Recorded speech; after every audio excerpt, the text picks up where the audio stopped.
Buenas tardes, profesora. Nosotros somos el equipo 3 y nos tocó hablar acerca del tema del agua. Mi nombre es Adrián. Mi nombre es Marisol Hernández. Y mi nombre es Rebeca Alcocer. Y bueno, como primer tema vamos a hablar acerca del agua.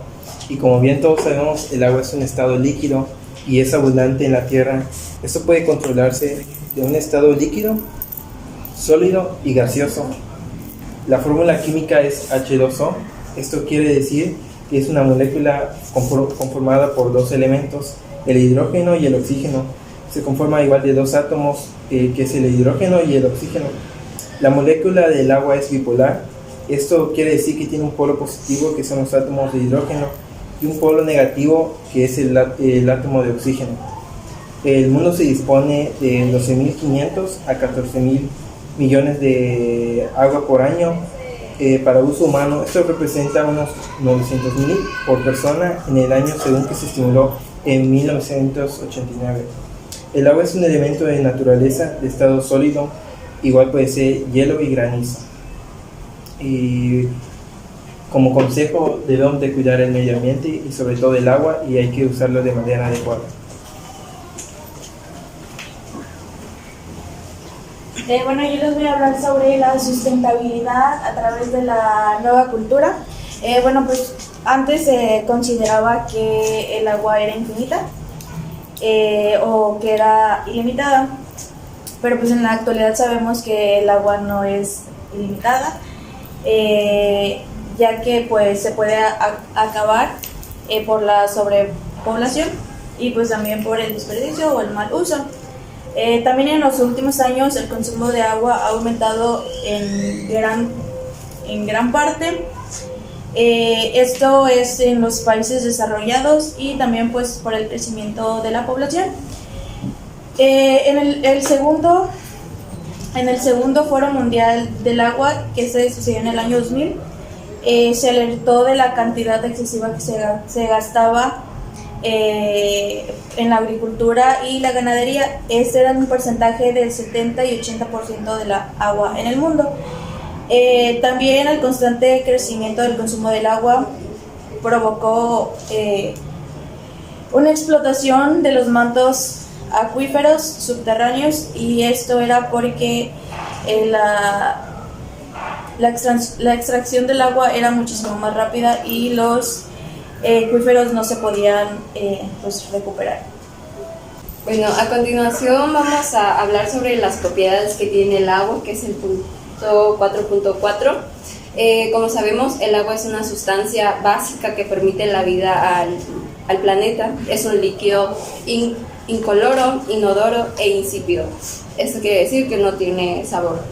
En grandes masas adquiere un color azul, y lo que es la composición y estructura molecular del agua son responsables de las propiedades físico-químicas que las distinguen de otras sustancias. Voy a explicar sobre las propiedades físicas. El aspecto que puede llegar a tener el agua en el estado físico del agua es sólida, líquida y o gaseosa.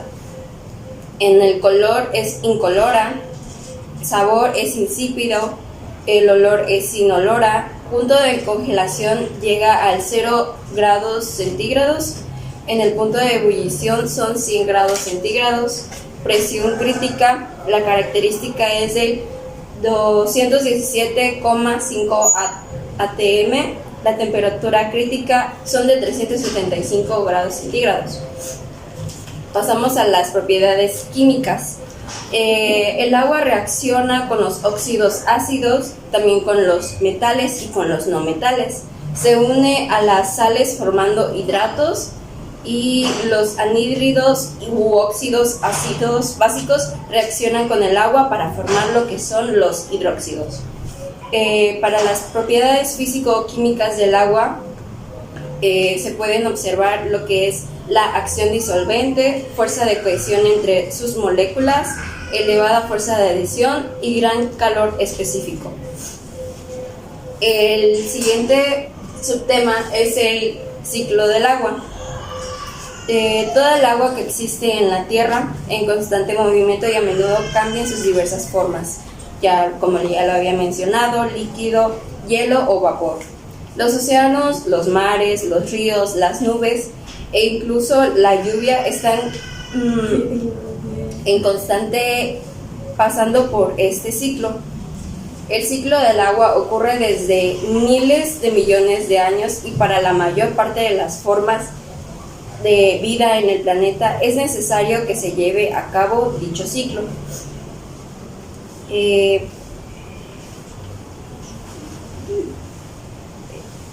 Las etapas del ciclo del agua son la evaporación. El agua que se encuentra en la superficie se evapora. Al transformarse en vapor, su peso disminuye y logra subir a la atmósfera. La condensación, el agua que sale, o sea, el vapor, hasta la atmósfera se condensa formando las nubes, teniendo por cientos de miles de gotas. La precipitación, que es igual a lo que es la lluvia, las gotas se condensan y se unen para formar gotas mayores. La infiltración, que es el agua que llega hasta el suelo y penetra en la tierra a través de sus poros. La escurrentía, que es el agua que se desliza a través de la superficie, pero bajo el suelo. La forma de desplazamiento depende del tipo del suelo. La circulación subterránea, que es el agua que se sigue desplazando bajo la tierra y es absorbida por las áreas de la vegetación o se dirige hacia distintas masas de agua como mares, ríos, océanos, reiniciando así el ciclo. Sin embargo, se dice que el Servicio Geológico de Estados Unidos, el ciclo de agua conlleva proceso más complejo donde existen 15 componentes, que es el agua en los océanos, la evaporación, almacenamiento de agua de la atmósfera en forma de humedad y nubes, la condensación, la precipitación, el agua almacenada en hielos y la nieve. El agua de deshielo fluye hacia los centros de agua, escorrentía superficial, corriente de agua, almacenamiento de agua dulce, infiltración, descarga de agua subterránea, formación de manantial, transpiración de las plantas y el agua subterránea almacenada.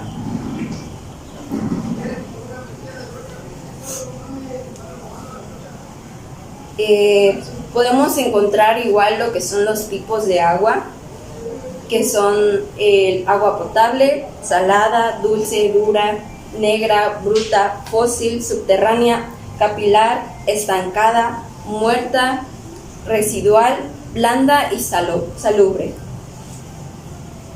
El siguiente subtema es el agua en el mundo, que es el 4.6. Según la FAO en el 2016, el agua es un recurso finito. Casi 70% de agua en todo el planeta no es apto para el consumo humano y la que es apta muchas veces se encuentra en lugares de difícil extracción, lo que dificulta bastante el abastecimiento.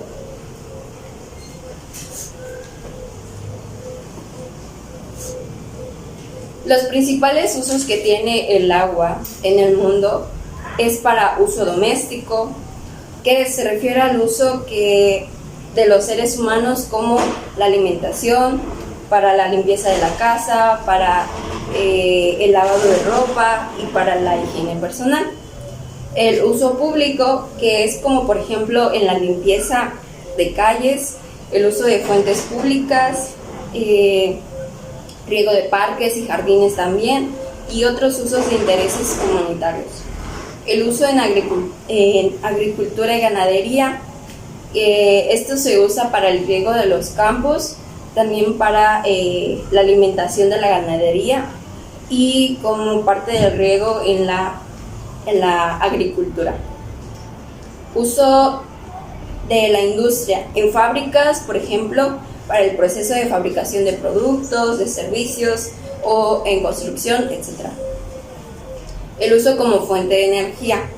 Se puede producir energía mediante lo que es centrales hidroeléctricas situadas en los embalses de agua.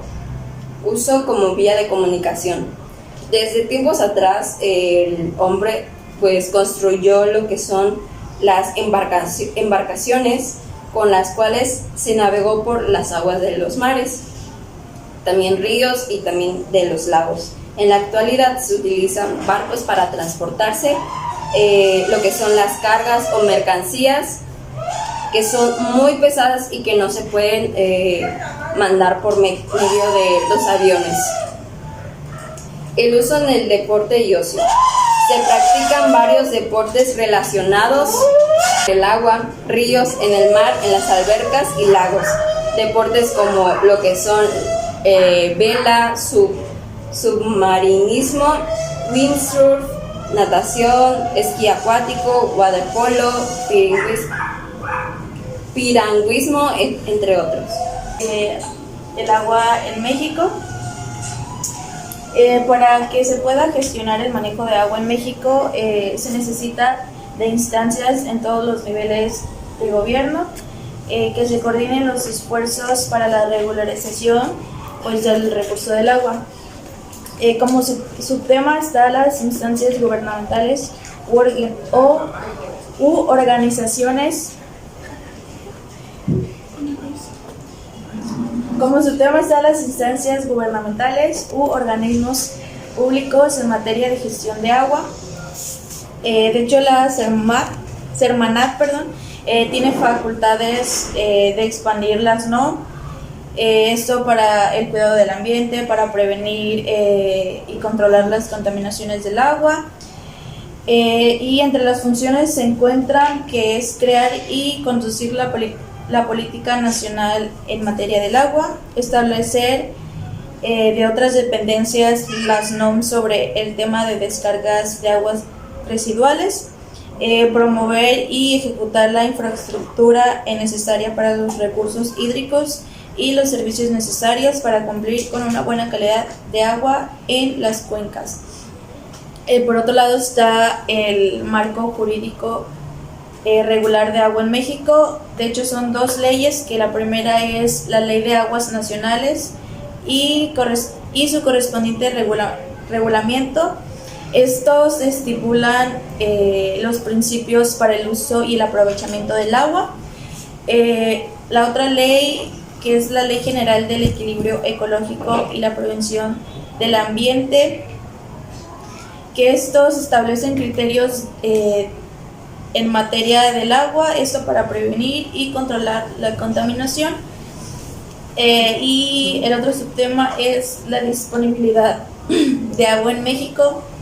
En México se posee aproximadamente el 0,1% del agua dulce disponible en todo el mundo. De hecho, se considera un país con baja posibilidad de disponibilidad de agua. De hecho, cada año llueve en promedio 1.511 kilómetros cúbicos de agua, y que es cerca del 75% de agua, y pues ese porcentaje pues se desperdicia. Por otro subtema tenemos la contaminación de agua en México, que hay dos formas de contaminación, que es la manera directa e indirecta, que es tenemos la contaminación natural, que esto se da pues, como su nombre lo dice, de manera natural. Es cuando el agua se mezcla con residuos, con sustancias minerales o residuos orgánicos, y estos pierden pues su pureza. La contaminación del agua tiene un impacto negativo que pues afecta al desarrollo económico y social pues de cada país, y lo que genera pues del mundo.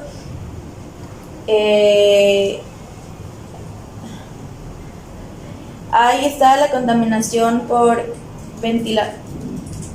vertimiento de la industria, que esa es una de las principales causas de contaminación en las cuencas hidrográficas. Está la contaminación agrícola y ganadera, que es, como ya mencioné, es la que más pues se gasta el agua, por lo que hace que pues contamine, supongo, ¿no? Está la contaminación por vertimiento doméstico u urbano o urbanos, que ese tipo de contaminación se da principalmente en los hogares. Pues se generan aguas negras, las cuales provienen pues de los baños, lavaderos o de las fregaderas.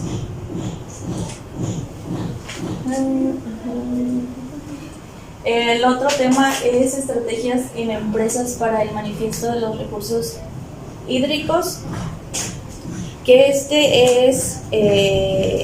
son estrategias técnicas para el mejor manejo de los recursos hídricos en las empresas. Esas establecen las condiciones adecuadas que se deben cumplir en este recurso natural, hasta la forma sostenible de abastecerse y reciclar pues el agua. Un subtema son las estrategias de las 6B, que son la cobertura, cantidad, calidad, costo, cultura hídrica. La cobertura es el agua que debe estar al alcance de todas las personas sin restricciones.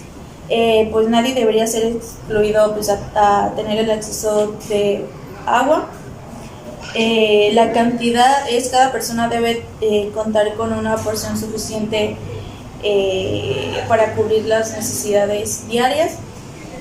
La calidad, el agua debe estar libre de contaminantes o bacterias que puedan pues dañar al ser humano. La continuidad, pues es el suministro de agua que debe ser permanente, ya que de no ser así puede afectar la calidad del agua.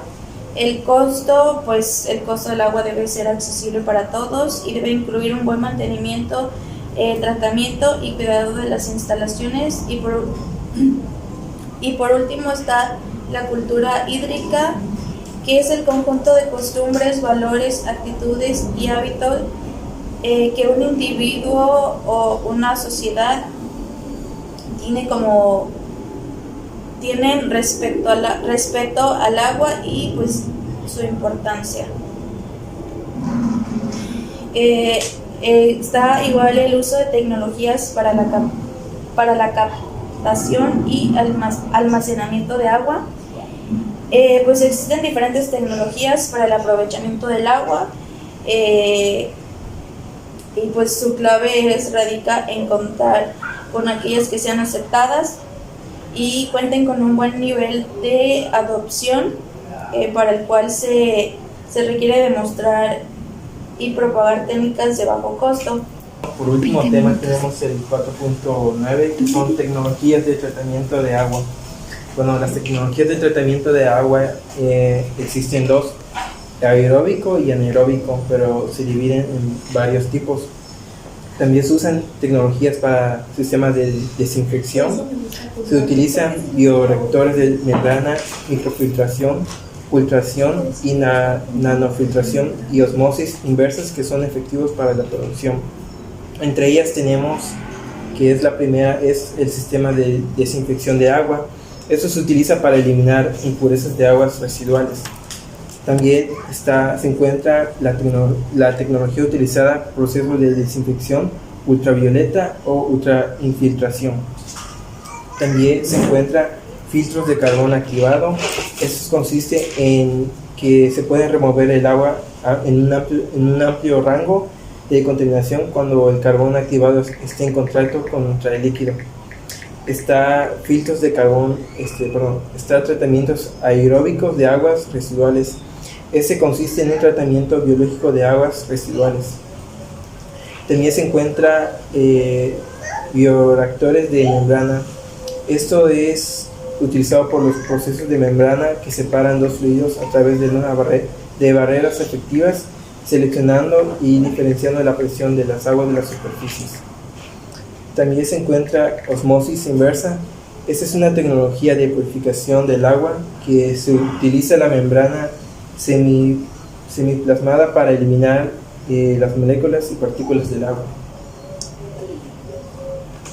También se encuentra tratamiento aeróbico de aguas residuales. Esto consiste en la digestión anaeróbica, que es un proceso mediante el cual los microorganismos descomponen el material biodegradable en ausencia del oxígeno.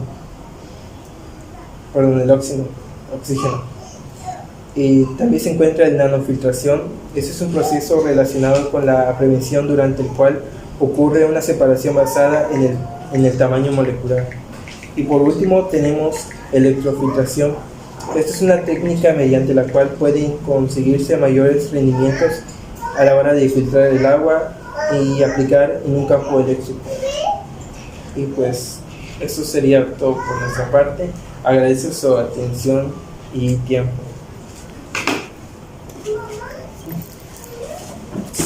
Y gracias. Gracias.